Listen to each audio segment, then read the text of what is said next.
Hi, welcome back. It's me, Tanzira from Rich Edu. ഇന്ന് ഞാൻ നിങ്ങളുടെ മുമ്പിലേക്ക് വന്നിട്ടുള്ളത് 6th semester BBA strategic management എന്ന് പറയുന്ന സബ്ജക്റ്റിലെ പ്രധാനപ്പെട്ട ക്വസ്റ്റ്യൻസും ഡിസ്കസ് ചെയ്യാനാണ്. ഒരുപാട് സബ്സ്ക്രൈബേഴ്സ് ഇന്നലെകളായിട്ട് ഈ സബ്ജക്റ്റ് ചെയ്യാൻ റിക്വസ്റ്റ് ചെയ്തിട്ടുണ്ട്. 2 ദിവസം മാത്രമേ എക്സാമിന് ബാക്കിയുള്ളൂ, എന്തായാലും ചെയ്യണം എന്നുള്ളൊരു റിക്വസ്റ്റ് വന്നത് കാരണമാണ് ഈ ഒരു വീഡിയോക്ക് ഞാൻ ഇപ്പോൾ മുമ്പിലേക്ക് വന്നിട്ടുള്ളത്. സോ നിങ്ങളോട് പറയാനുള്ളൊരു എനിക്കുള്ളൊരു റിക്വസ്റ്റ് എന്ന് പറഞ്ഞാൽ, ഇതിപ്പോൾ അപ്ലോഡ് ആയതിന് ശേഷം ആരാണോ ഇത് കാണുന്നത്, ഫസ്റ്റ് വ്യൂ ചെയ്യുന്നത്, അവർ നിങ്ങളെ കസിൻസിനും ഫ്രണ്ട്സിനും റിലേറ്റീവ്സിനും അതുപോലെ ഫൈനൽ ഇയർ BBA കണ്ണൂർ യൂണിവേഴ്സിറ്റിയിൽ പഠിക്കുന്ന എല്ലാവർക്കും ഇത് ഷെയർ ചെയ്ത് കൊടുക്കുക. കാരണം നമ്മളെ മുമ്പിൽ ദിവസങ്ങളില്ല. മറ്റന്നാളാണ് 13th ഇതിൻ്റെ എക്സാം. സോ കയ്യിൽ കിട്ടുന്നവരൊക്കെ ഷെയർ ചെയ്ത് എല്ലാവരിലേക്ക് എത്തിക്കാൻ ശ്രമിക്കാം. സോ നമ്മൾ ക്വസ്റ്റ്യനിലേക്ക് കിടക്കാം. First question, what is strategic management? ഇപ്പോൾ സ്ട്രാറ്റജിക് മാനേജ്മെൻറ്റിൻ്റെ meaning is a management of an organization resources to achieve its goals and objectives. ഒരു സ്ഥാപനത്തിലെ റിസോഴ്സസിനെ ആ സ്ഥാപനത്തിൻ്റെ ഒബ്ജക്റ്റീവ് അച്ചീവ് ചെയ്യാൻ വേണ്ടിയിട്ട് മാനേജ് ചെയ്യുക എന്നുള്ളതാണ് സ്ട്രാറ്റജിക് മാനേജ്മെൻറ്റ് ഉദ്ദേശിക്കുന്നത്. So in other words, strategic management is the process of setting goals, procedures and objectives in order to make a company or organization more competitive. അതായത് വേറൊരു കമ്പനീനെ കമ്പയർ ചെയ്യുമ്പോൾ നമ്മളെ company കൂടുതൽ കോമ്പറ്റിറ്റീവ് ആവാൻ വേണ്ടിയിട്ട് നമ്മുടെ ഗോൾസ് ആൻഡ് പ്രൊസീജിയേഴ്സിൻ്റെ ഒബ്ജക്റ്റീവ്സിനെ നമ്മൾ നല്ല രീതിയിൽ സെറ്റ് ചെയ്യുക എന്നുള്ളതാണ് സ്ട്രാറ്റജിക് മാനേജ്മെൻറ്റിനോട് ഉദ്ദേശിക്കുന്നത്. So strategic management is the process of setting goals, procedures and objectives in order to make a company or organization more competitive in nature. Then അതിൻ്റെ ഡെഫിനിഷൻ പറയുകയാണെങ്കിൽ, according to Chandler, CHANDLER, Chandler, strategic management is defined as the determination of the basic long-term goals and objectives of an enterprises and adoption of course of action and allocation of resources necessary to carry out these goals. അതായത് basic goals and objectives set ചെയ്യുക, എന്നിട്ട് ഈ goals and objectives achieve ചെയ്യാനുള്ള resources എന്തൊക്കെയാണ്, എത്ര ക്വാണ്ടിറ്റിയിലാണ് ഈ resources allocate ചെയ്യേണ്ടത്, അതിൻ്റെ വേ എങ്ങനെയൊക്കെ എന്നുള്ളതാണ് ഇതിൻ്റെ ഡെഫിനിഷനിൽ പറയുന്നത്. Determination of basic long term goals and objectives of an enterprises and adoption of courses of action and allocation of resources necessary to carry out these objectives. Then next question, what are the strategic management process? എല്ലാ questions answers നിങ്ങൾ എന്തായാലും പഠിച്ചിരിക്കണം. ഇത് പഠിച്ചു കഴിഞ്ഞാൽ നിങ്ങൾക്ക് surely നല്ലൊരു mark score ചെയ്യാൻ പറ്റും. അപ്പോൾ രണ്ടാമത്തിൻ്റെ ആൻസർ ഞാൻ ഇവിടെ ജസ്റ്റ് സൂചിപ്പിച്ചിട്ടുണ്ട്. അതായത് strategic management process is broadly divided into 3, that is strategic formulation, strategy implementation and strategic evaluation and control. അപ്പോൾ സ്ട്രാറ്റജി ഫോർമുലേഷൻ്റെ അണ്ടറിൽ വീണ്ടും 4 സ്റ്റെപ്പ് വരുന്നുണ്ട്. Determination of vision, mission, objective. Second step സോട്ട് analysis. Third step generation of alternative strategies. Fourth step evaluation and choice of strategies. Then second step ആണ് strategy implementation. Second broad step strategy implementation. അതിൻ്റെ അകത്ത് വീണ്ടും 8 step വരുന്നുണ്ട്. അതിൽ ഒന്നാമത്തത് formulation of SBU strategy. Then second one leadership implementation. Third one communication of strategy. Fourth one setting annual objective. fifth one organizational structuring. Sixth one development of policies. Seventh one resource allocation. Eighth one formulation of functional level strategy. അതായത് ഈ strategic implementation സ്റ്റെപ്പിൽ 8 sub steps കൂടിയിട്ടുള്ളതാണ്. ഈ 8ാമത്തെ സ്റ്റെപ്പിലാണ് നമുക്ക് ഓരോ business ലെവലിന് വേണ്ടിയിട്ടുള്ള strategic business ലെവലിന് വേണ്ടിയിട്ടുള്ള functional strategies നമ്മൾ formulate ചെയ്യുന്നത്. ഇനി മൂന്നാമത്തതാണ് ഈ സ്ട്രാറ്റജി ഫോം ചെയ്തതിന് ശേഷം അത് നമ്മൾ ഇംപ്ലിമെൻറ്റ് ചെയ്തതിന് ശേഷം പിന്നീട് നമ്മൾ അതിൻ്റെ ഇവാലുവേഷൻ നടത്തണം, അല്ലെങ്കിൽ അതിൻ്റെ മേലെയുള്ള കൺട്രോൾ നമ്മൾ എൻഷുർ ചെയ്യണം. സോ അതിന് വേണ്ടിയിട്ട് മൂന്നാമത്തെ broad step evaluation and control. അതിൻ്റെ അകത്ത് വീണ്ടും 5 സ്റ്റെപ്പ് വരുന്നുണ്ട്. അതിൽ ഒന്നാമത്തത് ഡിറ്റർമിനേഷൻ ഓഫ് പെർഫോമൻസ് സ്റ്റാൻഡേർഡ്. ആദ്യം നമ്മൾ സ്റ്റാൻഡേർഡ് ഫിക്സ് ചെയ്ത് കൊടുക്കുക. ദെൻ ഈ സ്റ്റാൻഡേർഡിനെ നമ്മൾ ഇവാലുവേറ്റ് ചെയ്യാൻ വേണ്ടിയിട്ടുള്ള പെർഫോമൻസ് ക്രൈറ്റീരിയ തീരുമാനിക്കുക, അല്ലെങ്കിൽ ഇവാലുവേഷൻ ക്രൈറ്റീരിയ തീരുമാനിക്കുക രണ്ടാമത്തത്. മൂന്നാമത്തതെന്ന് പറഞ്ഞാൽ ഈ മെഷറിങ് ആക്ച്വൽ പെർഫോമൻസ്. അതിനുശേഷം ക്രൈറ്റീരിയ തീരുമാനിച്ചതിന് ശേഷം അതിൻ്റെ അടിസ്ഥാനത്തിൽ നമ്മൾ ഓരോ ബിസിനസ് ലെവൽ ലെവൽ യൂണിറ്റിൻ്റെയും ആക്ച്വൽ പെർഫോമൻസ് അല്ലെങ്കിൽ ഓരോ ഡിപ്പാർട്ട്മെൻറ്റിൻ്റെയും അല്ലെങ്കിൽ ഓരോ ബിസിനസ്സിൻ്റെയും ആക്ച്വൽ പെർഫോമൻസ് മെഷർ ചെയ്ത് നോക്കുക. ദെൻ ഈ ഫസ്റ്റ് സ്റ്റെപ്പിൽ പറഞ്ഞ സ്റ്റാൻഡേർഡും തേർഡ് സ്റ്റെപ്പിൽ പറഞ്ഞ ആക്ച്വൽ പെർഫോമൻസും തമ്മിലുള്ള ഡീവിയേഷൻസ് ഉണ്ടോ എന്ന് നോക്കുക. ആ ഡീവിയേഷൻസ് പോസിറ്റീവ് ആണോ നെഗറ്റീവ് ആണോ, അതായത് നമ്മളെ കൺട്രോളിൽ വരുന്നതാണോ ഇല്ലയോ എന്ന് നോക്കുക. ദെൻ ആ ഡീവിയേഷൻസ് നമ്മൾ കൺട്രോളിൽ വരുന്നതാണെങ്കിൽ അത് റെക്ടിഫൈ ചെയ്യാനുള്ള കറക്റ്റീവ് മെഷേഴ്സ് എടുക്കുക. ഇനി എന്തുകൊണ്ടാണ് ആ ഡീവിയേഷൻസ് വന്നത് എന്നുള്ള അതിൻ്റെ റീസൺസ് അനലൈസ് ചെയ്യാൻ, analysing the reasons if any for the deviation, അതാണ് അതിൻ്റെ ലാസ്റ്റ് സ്റ്റെപ്പ്. സോ ഇത്രയും ബ്രോഡായിട്ടുള്ള 3 സ്റ്റെപ്സ് ആണ്. അതിൻ്റെ അകത്തുള്ള സബ് സ്റ്റെപ്സ് ഉണ്ട്. സോ ഈ പിക്ചറും നിങ്ങൾ ശ്രദ്ധിക്കുക. അതാണ് strategic management process. SA question ചോദിച്ചു കഴിഞ്ഞാൽ ഈ പിക്ചർ വരയ്ക്കുകയാണെങ്കിൽ തന്നെ ഏകദേശം ഒരു ഹാഫ് മാർക്ക് അതിൻ്റെ അകത്ത് കിട്ടും. Half mark in the sense total മാർക്കിൻ്റെ നേരെ ഹാഫ് കിട്ടും. ദെൻ തേർഡ് ക്വസ്റ്റ്യൻ ആണ് explain the benefits or advantages of strategic management. Strategic മാനേജ്മെൻറ്റിൻ്റെ ബെനിഫിറ്റ്സ് ഓർ അഡ്വാൻറ്റേജ് ആണ്. അതിൽ ഫസ്റ്റ് പറയുന്നത് strategic management helps to envision the organization's future, formulate mission and make objectives clear. സ്ഥാപനത്തിൻ്റെ objective clear ആക്കാനും mission formulate ചെയ്യാനും ഈ strategic മാനേജ്മെൻറ്റിലൂടെ പറ്റും. ദെൻ സെക്കൻഡ് ഒബ്ജക്റ്റീവായിട്ട് പറയുന്നത് സ്ട്രാറ്റജിക് മാനേജ്മെൻറ്റിലൂടെ it makes people realise what are they working for and what is expected. അതായത് എന്തിനു വേണ്ടിയിട്ടാണ് അവർ വർക്ക് ചെയ്യുന്നത്, അത് ഓരോ ബിസിനസ് യൂണിറ്റും എന്തിനു വേണ്ടിയിട്ടാണ് വർക്ക് ചെയ്യുന്നത്, അവരെന്താണ് എക്സ്പെക്റ്റ് ചെയ്യുന്നത് എന്നുള്ളത് ക്ലിയർ കട്ടായിട്ട് മനസ്സിലാക്കാൻ പറ്റും. ദെൻ അവരുടെ സ്ട്രാറ്റജിയിലൂടെ മനസ്സിലാക്കാൻ പറ്റും. Then third one strategic management facilitate better delegation, coordination, then monitoring, performance evaluation and control. അതായത് ഡെലിഗേഷൻ, അതോറിറ്റി ഡെലിഗേറ്റ് ചെയ്യാനും അത് എല്ലാ ഡിഫറെൻറ്റ് ഡിപ്പാർട്ട്മെൻറ്റിൻ്റെ അതോറിറ്റി തമ്മിൽ അല്ലെങ്കിൽ വർക്ക് തമ്മിൽ കോർഡിനേറ്റ് ചെയ്യാനും അതുവഴി നമ്മൾക്ക് മോണിറ്റർ ചെയ്യാനും പെർഫോമൻസ് ഇവാലുവേഷൻ നടത്താനും അതിൻ്റെ മേലെ കൺട്രോൾ എൻഷുർ ചെയ്യാനും പറ്റും ഒരു നല്ല സ്ട്രാറ്റജീസ് ഒരു ബിസിനസ്സിൽ ഫോളോ ചെയ്യുന്നുണ്ടെങ്കിൽ. ദ നെക്സ്റ്റ് അഡ്വാൻറ്റേജ് അല്ലെങ്കിൽ ബെനിഫിറ്റ് എന്ന് പറഞ്ഞാൽ ദ സോട്ട് analysis which is become the part of strategic management helps the company to adopt suitable strategies for exploiting opportunities and combating threats. അതായത് നമ്മൾ എക്സ്റ്റേണൽ എല്ലാ ഓപ്പർച്യൂണിറ്റീസ് നമുക്ക് എക്സ്പ്ലോയിറ്റ് ചെയ്യാനും അതുവഴി നമ്മൾ മറ്റുള്ള ബിസിനസ്സിനെ കമ്പയർ ചെയ്യുമ്പോൾ ഉള്ള ത്രെഡ്സ് നമുക്ക് ഓവർകം ചെയ്യാനും സ്ട്രാറ്റജിക് മാനേജ്മെൻറ്റിലൂടെ പറ്റും. എങ്ങനെ പറ്റും?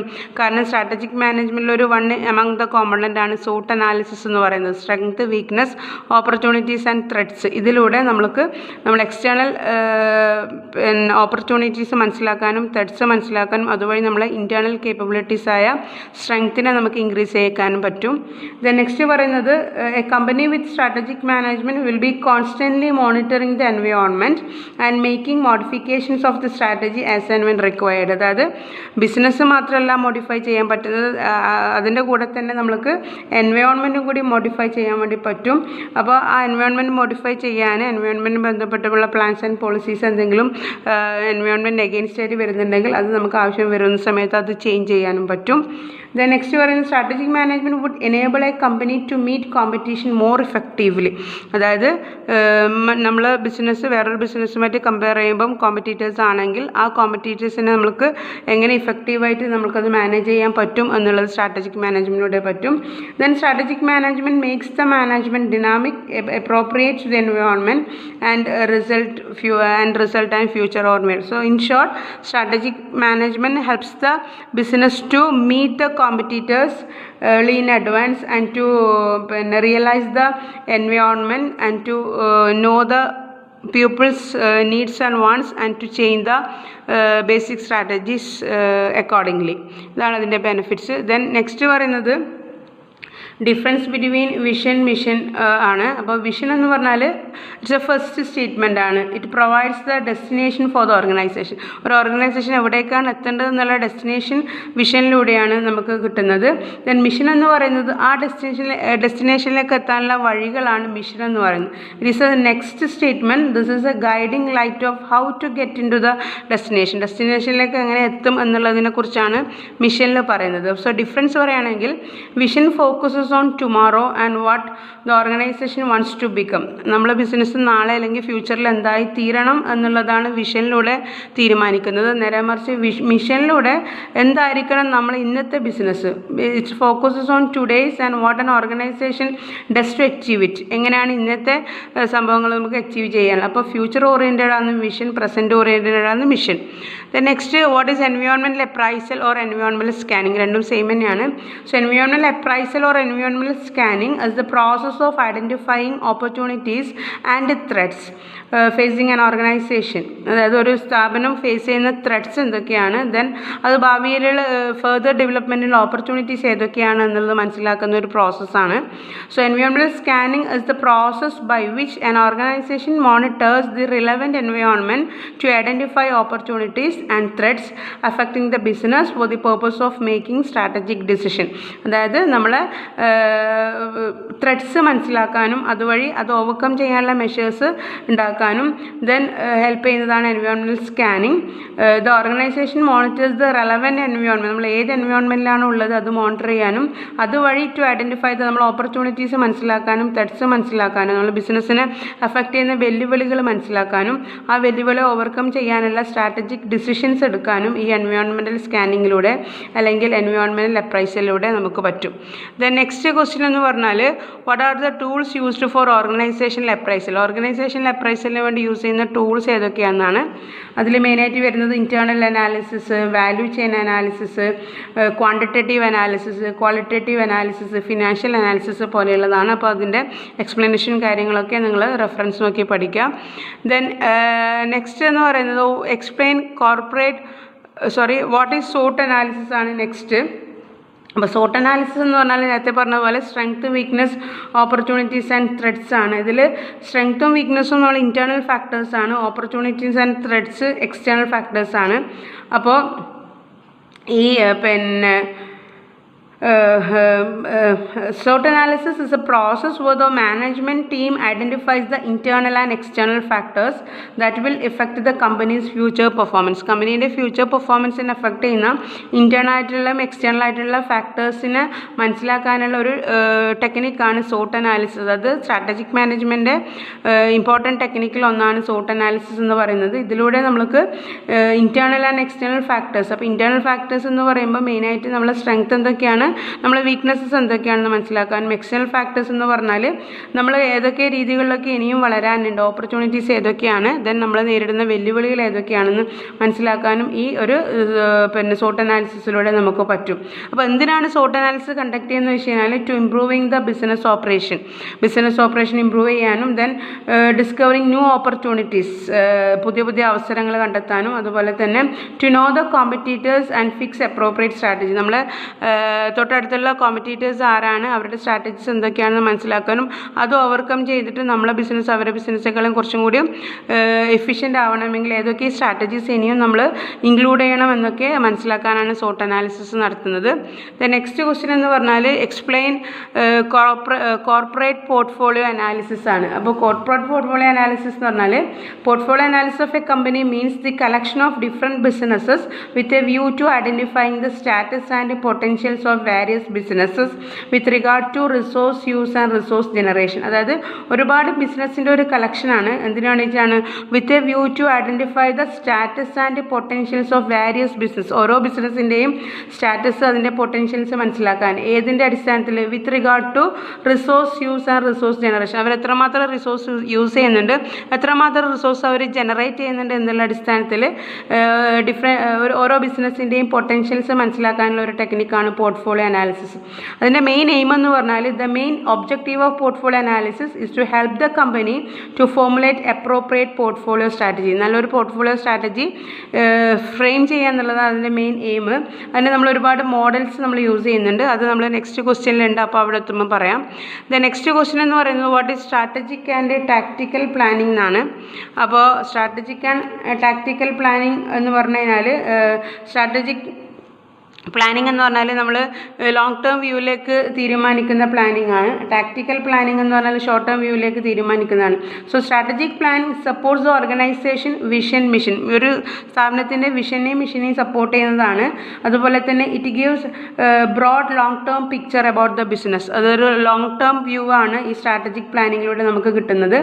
Then tactical planning answers how do we achieve our strategic plan. എങ്ങനെയൊക്കെയാണ് നമ്മളെ ലോങ് ടേം ഒബ്ജക്റ്റീവായ സ്ട്രാറ്റജിക് പ്ലാൻ അച്ചീവ് ചെയ്യാൻ പറ്റുമെന്നതാണ് ടാക്ടിക്കൽ പ്ലാനിങ്ങിൽ പറയുന്നത്. ദെൻ അതുകൂടാണ്ട് it tells actions to achieve short term goals. അതായത് ഷോർട്ട് ടേം ഗോൾസ് അച്ചീവ് ചെയ്യാനാണ് tactical planning, long term goals achieve ചെയ്യാനാണ് strategic planning. Then strategic planning tells long broad goals that a business or individual wants to achieve. ഒരു business ആയാലോ അല്ലെങ്കിൽ ഒരു വ്യക്തിയായാലോ എത്രത്തോളം long term goals and objectives attain ചെയ്യാൻ പറ്റും എന്നുള്ളതാണ് സ്ട്രാറ്റജിക് പ്ലാനിങ്ങിലൂടെ തീരുമാനിക്കുന്നത്. Whereas tactical planning it outlines short-term steps and actions that should be taken to achieve the goals described in the strategic plan. അതായത് സ്ട്രാറ്റജിക് പ്ലാനിൽ ഡിസ്ക്രൈബ് ചെയ്ത goals achieve ചെയ്യാനുള്ള വഴികൾ, short term വഴികൾ കണ്ടെത്തുക എന്നുള്ളതാണ് ടാക്ടിക്കൽ പ്ലാനിങ്ങിൽ തീരുമാനിക്കുന്നത്. Then next, what are the techniques of strategic evaluation and control. അതാണ് നമ്മൾ പറഞ്ഞത്. സ്ട്രാറ്റജിക് ഇവാലുവേഷൻ ആൻഡ് കൺട്രോളിൽ യൂസ് ചെയ്യുന്ന ടെക്നിക്ക് എന്ന് പറഞ്ഞു കഴിഞ്ഞാൽ ഇതുപോലെയുള്ള സോട്ട് അനാലിസിസും പോലെയുള്ള വോട്ട് അനാലിസിസ് പോലെയുള്ളതാണ്. Then next 11th question, techniques of methods of corporate portfolio analysis അല്ലെങ്കിൽ models of corporate portfolio analysis ആണ് നെക്സ്റ്റ് പറയാനുള്ളത്. നെക്സ്റ്റ് പറയാനുള്ളത് methods or techniques of corporate portfolio analysis ആണ്. അതിൽ മെയിനായിട്ട് വരുന്നതാണ് മോഡൽസ് എന്നും പറയാം. BCG matrix and Porter's 5 force model. BCG matrix means Boston consulting ഗ്രൂപ്പാണ് BCGൻ്റെ full form. So this matrix is used to evaluate the corporate portfolio. Here there are two factors in order to evaluate the corporate portfolio. They are market growth rate. On the y-axis market growth rate and on the x-axis it is relative market share. So ഈ രണ്ട് factors വെച്ചിട്ട് എങ്ങനെയാണ് നമ്മൾ ഒരു corporate പോർട്ട്ഫോളിയോനെ evaluate ചെയ്യുന്നുള്ളതാണ് പറയുന്നത്. So here there are two factors, there is market growth rate and relative market share. So market growth rate means it is an indicator of the attractiveness of the industry.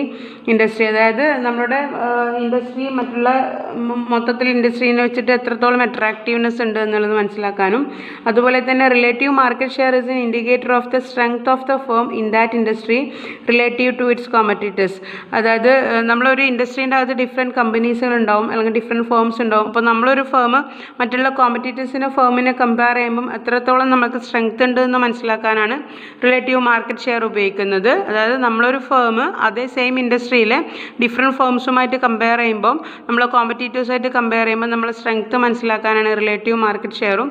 അതുപോലെ market growth rate കൊണ്ട് ഉദ്ദേശിക്കുന്നത് it is an indicator of the attractiveness of the industry and അതായത് ഒരു industry വേറൊരു ഇൻഡസ്ട്രീനെ compare ചെയ്യുമ്പോഴുള്ള attractiveness മനസ്സിലാക്കാനാണ് ഇത്. അപ്പോൾ ഇത് ഉപയോഗിച്ച് ഈ രണ്ട് ഫാക്ടേഴ്സ് ഉപയോഗിച്ചിട്ടാണ് ഇത് BCG മെട്രിക്സ് പറയുന്നത്. So according to this two factors നമുക്ക് ആദ്യം നോക്കാം. ഇവിടെ stars, question mark, cash cows, dogs എന്ന് പറയുന്ന 4 സെക്ഷനാണുള്ളത്.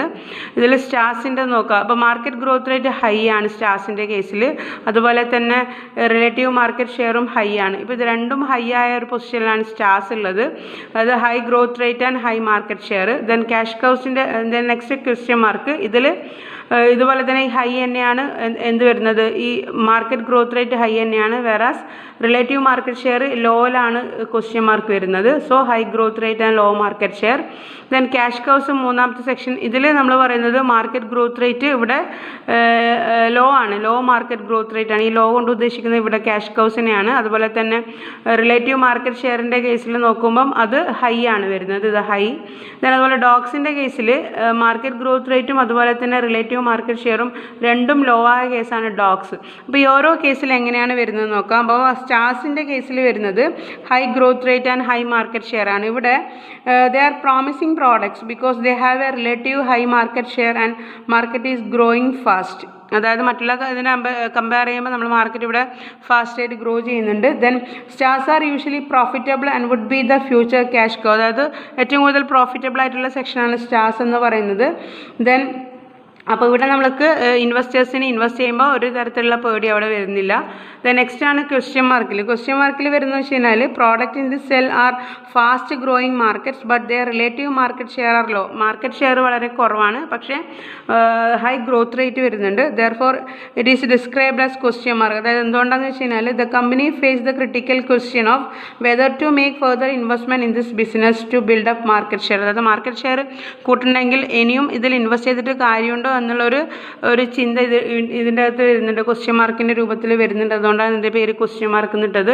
ദെൻ ക്യാഷ് കൗസിൻ്റെ കേസിൽ പറയുകയാണെങ്കിൽ ഇവിടെ മാർക്കറ്റ് ഷെയർ കൂടുതലും ഗ്രോത്ത് റേറ്റ് കുറവാണ്. Here market matures when the market growth rate becomes low. The stars should become cash cows. Cash cows are thus high market share business. High market share business ആണ് in slow growth industries ആണ്. So cash cows generate loads of cash that may be used to finance the development. അതായത് further ഡെവലപ്മെൻറ്റിന് വേണ്ടിയിട്ടുള്ള ഒരുപാട് cash generate ചെയ്യാൻ cash കൗസിലൂടെ പറ്റും. Then next dogs എന്ന് പറയുന്നത് രണ്ടും കുറവാണ്. അതായത് മാർക്കറ്റ് ഗ്രോത്ത് റേറ്റും കുറവാണ്, അതുപോലെ തന്നെ റിലേറ്റീവ് മാർക്കറ്റ് ഷെയറും രണ്ടും കുറവാണ് ഡോഗ്സിൻ്റെ കേസിൽ. So businesses with low market and low growth rate industries are described as dogs. Dog may produce low profit or loss if a dog does not generate satisfactory return, and the company may faces serious issues. അതായത് ഇവിടെ market ഷെയറും കുറവാണ്, അതുപോലെ തന്നെ പിന്നെ growth റേറ്റും കുറവാണ്. അപ്പോൾ ഈ രണ്ടും കുറവായ കേസിൽ അത് ഫർദർ ഇനി അങ്ങോട്ടുള്ള ഡെവലപ്മെൻറ്റ്സ് എങ്ങനെയായിരിക്കും എന്നുള്ളൊരു കൺഫ്യൂഷൻ ഇൻവെസ്റ്റേഴ്സിന് വരുന്നുണ്ട്. സോ ഇങ്ങനെയുള്ള ഇൻഡസ്ട്രീസിൽ പൊതുവെ ഇൻവെസ്റ്റ് ചെയ്യാൻ താല്പര്യം കാണിക്കില്ല. അപ്പോൾ ഇങ്ങനെയാണ്, അതായത് ഈ മാർക്കറ്റ് ഗ്രോത്ത് റേറ്റിൻ്റെ അടിസ്ഥാനത്തിലും റിലേറ്റീവ് മാർക്കറ്റ് ഷെയറിൻ്റെ അടിസ്ഥാനത്തിലാണ് ഒരു പോർട്ട്ഫോളിയോ ഇവാലുവേറ്റ് ചെയ്തിട്ട് ഡിസിഷൻസ് എടുക്കുന്നത്, whether to invest or not എന്നുള്ള ഡിസിഷൻ എടുക്കുന്നത്. ദെൻ നെക്സ്റ്റ് ആണ് പോർട്ടേഴ്സ് 5 ഫോഴ്സ് മോഡൽ. അതായത് ഇത് ഡെവലപ്പ് ചെയ്തത് പോർട്ടറാണ്. അതായത് അക്കോർഡിംഗ് ടു മൈക്കൽ പോർട്ടറാണ് ഇങ്ങനെയുള്ളൊരു മോഡൽ കൊണ്ടുവന്നുള്ളത്. അതായത് it is A frame work for analysing a company's competitive environment. അതായത് ഒരു കമ്പനി വേറൊരു ഒരു കോമ്പറ്റീറ്റർ കമ്പനീനെ കമ്പയർ ചെയ്യുമ്പോൾ എത്രത്തോളം നമ്മളെ കമ്പനി എഫിഷ്യൻ്റ് ആണെന്ന് തെളിയിക്കുന്നതാണ് പോർട്ടേഴ്സ് 5 ഫോഴ്സ് മോഡൽ. അതിന് Porter's 5 according to Michael Porter each business sector is potentially influenced by 5 factors that he referred to as forces. അതായത് മൈക്കൽ പോർട്ടേഴ്സിൻ്റെ അടിസ്ഥാനത്തിൽ 5 ഫാക്ടേഴ്സാണ് എടുക്കുന്നത്. ഇതിൻ്റെ അടിസ്ഥാനത്തിലാണ് ഒരു കമ്പനി വേറൊരു കമ്പനീനെ കമ്പയർ ചെയ്യുമ്പോൾ എത്രത്തോളം പിന്നെ കോമ്പറ്റീറ്റീവ് ആണെന്ന് മനസ്സിലാക്കുന്നത്. ആ 5 ഫാക്ടേഴ്സ് എന്ന് പറയുന്നത് ഒന്ന്, they are referred to as 5 forces. They are first one supplier power, second one buyer power, third one competitive rivalry, fourth one threat of substitution and fifth one threat of new entry. അതായത് സപ്ലയേഴ്സിൻ്റെ power, ബയറിൻ്റെ power. Suppliers means സാധനങ്ങൾ തരുന്ന ആൾക്കാർ, buyer means നമ്മളെ ബിസിനസ്സിൻ്റെ customers, അവരുടെ power. Then നമ്മളെ ബിസിനസ്സും വേറൊരു ബിസിനസ്സും തമ്മിലുള്ള competitive rivalry. Then threat of substitution, അതായത് സബ്സ്റ്റിറ്റ്യൂട്ട് പ്രോഡക്റ്റ് വരുന്ന കേസിൽ അത് നമുക്ക് ഉണ്ടോ ഇല്ലയോ എന്നുള്ളത് വെല്ലുവിളി. Then threat of new entry, അതായത് പുതിയ ഇന്നോവേറ്റീവ് ഐഡിയാസൊക്കെയുള്ള പുതിയ ബിസിനസ് നമ്മളെ മാർക്കറ്റിലേക്ക് വരുന്ന സമയത്ത് നമ്മൾ എക്സിസ്റ്റിംഗ് ബിസിനസ്സിന് എന്തെങ്കിലും തരത്തിലുള്ള വെല്ലുവിളികളുണ്ടോ എന്നുള്ളതാണ് ത്രെറ്റ് ഓഫ് ന്യൂ എൻട്രി കൊണ്ട് ഉദ്ദേശിക്കുന്നത്. അപ്പോൾ ഈ 5 ഫാക്ടേഴ്സിൻ്റെ അടിസ്ഥാനത്തിലാണ് ഒരു കമ്പനി അല്ലെങ്കിൽ ഒരു ബിസിനസ് പ്രോഫിറ്റബിൾ ആണോ അല്ലയോ എന്നുള്ളത് നോക്കുന്നത് അക്കോർഡിംഗ് ടു മൈക്കൽ പോർട്ടേഴ്സ്. അതുകൊണ്ടാണ് ഈ 5 ഫാക്ടേഴ്സിനെയും കൂടി 5 ഫോഴ്സ് എന്ന് പറയുന്നത്. സോ ഇതിൻ്റെ ഉദ്ദേശം എന്ന് പറഞ്ഞാൽ it helps the organization to understand the factors affecting the profitability in a specific industry. ഒരു പ്രത്യേക ഇൻഡസ്ട്രിയിൽ ഏതൊക്കെ ഫാക്ടേഴ്സ് കൊണ്ടാണ് അതിൻ്റെ പ്രോഫിറ്റബിലിറ്റിനെ എഫക്റ്റ് ചെയ്യുന്നത്, ഈ 5 ഫാക്ടേഴ്സിൽ ഏതാണ് കൂടുതൽ ലീഡിങ് ഫാക്ടേഴ്സ് നമ്മൾ പ്രോഫിറ്റിനെ എഫക്റ്റ് ചെയ്യാൻ. അപ്പോൾ അക്കോർഡിംഗ് ടു മൈക്കൽ പോർട്ടർ ഈ 5 ഫാക്ടറിലും പ്രധാനമായിട്ട് പറയുന്നത് കോമ്പറ്റീറ്റീവ് റൈവൽറിയാണ്. അതായത് നമ്മൾ മറ്റുള്ള കമ്പനീനെ കമ്പയർ ചെയ്യുമ്പോൾ എപ്പോഴും ഒരു കോമ്പറ്റീറ്റീവ് സ്പിരിറ്റിലൂടെ എടുത്തിട്ട് നമ്മൾ സ്ട്രാറ്റജീസ് ഫ്രെയിം ചെയ്ത് അത് ഇംപ്ലിമെൻറ്റ് ചെയ്യുകയാണെങ്കിൽ നമ്മൾ പ്രോഫിറ്റബിലിറ്റി ഇൻക്രീസ് ചെയ്യാൻ പറ്റുമെന്നുള്ളതാണ് മൈക്കൽ പോർട്ടർ പറയുന്നത്. 5 ഫോഴ്സസിൽ ഏറ്റവും കൂടുതൽ ഇമ്പോർട്ടൻസ് കൊടുക്കുന്നത് കോമ്പറ്റീവ് റൈവൽറിക്കാണ്. So and can helps to inform decisions relating to. അപ്പോൾ ഈ 5 ഫാക്ടേഴ്സ് വെച്ചിട്ട് നമ്മളൊരു ബിസിനസ്സിൻ്റെ പ്രോഫിറ്റബിലിറ്റി പഠിക്കുമ്പം ഏത് ഫാക്ടർ കൊണ്ടാണ് നമ്മൾ പ്രോഫിറ്റബിലിറ്റി കുറയുന്നത് അല്ലെങ്കിൽ കൂടുന്നത് എന്നുള്ളത് മനസ്സിലാക്കാനും അതിൻ്റെ മേലെയുള്ള ഡിസിഷൻസ് ഇൻഫോം ചെയ്യാനും ഈ പോർട്ടേഴ്സ് 5 ഫോഴ്സ് മോഡലിനെ കൊണ്ട് പറ്റും. ദെൻ ദ മെയിൻ എയിം അല്ലെങ്കിൽ objective behind this Porter's 5 force model is that the purpose of this model is to determine the profit potential of a market. അതായത് ഒരു മാർക്കറ്റിൽ നമ്മളെ ബിസിനസ്സിൻ്റെ പ്രോഫിറ്റ് പൊട്ടൻഷ്യൽ എത്രമാത്രം പ്രോഫിറ്റ് നമുക്ക് ഭാവിയിൽ ഉണ്ടാക്കാൻ പറ്റും എന്നുള്ളത് മനസ്സിലാക്കാനും ഈ പോർട്ടേഴ്സ് 5 ഫോഴ്സ് മോഡൽ നോക്കാം. അപ്പോൾ ചുരുക്കി പറഞ്ഞാൽ മൈക്കൽ പോർട്ടറിൻ്റെ അഭിപ്രായത്തിൽ ഈ 5 ഫാക്ടേഴ്സ് വെച്ചിട്ട് ഓരോ കമ്പനിയും അതിൻ്റെ പ്രോഫിറ്റ് പൊട്ടൻഷ്യൽസ് മനസ്സിലാക്കും with regard to its competitive company. Then അത് നമ്മൾ കുറവാണെങ്കിൽ അതെങ്ങനെ നമുക്ക് ഓവർകം ചെയ്യാൻ പറ്റും എന്നുള്ളൊരു പുതിയ സ്ട്രാറ്റജീസിലൂടെ ഇതിലൂടെ നമുക്ക് ഫോം ചെയ്യാൻ പറ്റും. ഇതാണ് ഈ മെയിൻ BCG മെട്രിക്സും അതുപോലെ പോർട്ടേഴ്സ് 5 ഫോഴ്സ് മോഡലാണ് മെയിനായിട്ട് നമ്മൾ കോർപ്പറേറ്റ് പോർട്ട്ഫോളിയോ സ്ട്രാറ്റജി ഇവാലുവേറ്റ് ചെയ്യാൻ ഉപയോഗിക്കുന്ന മോഡൽസ്. അപ്പം ഏകദേശം എല്ലാ ഇമ്പോർട്ടൻറ്റ് ക്വസ്റ്റ്യൻസും ഇവിടെ ഡിസ്കസ് ചെയ്തിട്ടുണ്ട്, ആൻസേഴ്സ് പറഞ്ഞിട്ടുണ്ട്, നിങ്ങളൊക്കെ മനസ്സിലായിട്ടുണ്ടാവുമെന്ന് വിശ്വസിക്കുന്നു. അപ്പോൾ ചുരുക്കിയ രീതിയിലാണ് പറഞ്ഞിട്ടുള്ളത്, നിങ്ങളത് ഇലാബറേറ്റ് ചെയ്ത രീതിയിൽ പഠിച്ച് എക്സാമിന് എഴുതാം. ഒന്നും കൂടി ഓർമ്മപ്പെടുത്തുന്നു, 2 days are remaining for your exam. First exam തന്നെ ഇതാണ്, സ്ട്രാറ്റജിക് മാനേജ്മെൻ്റ് ആണ്. സോ നിങ്ങളിത് കേട്ടിട്ട് ഇഷ്ടപ്പെടുകയാണെങ്കിൽ, മനസ്സിലാകുന്നുണ്ടെങ്കിൽ kindly share with other 6th semester BBA students also. Thank you.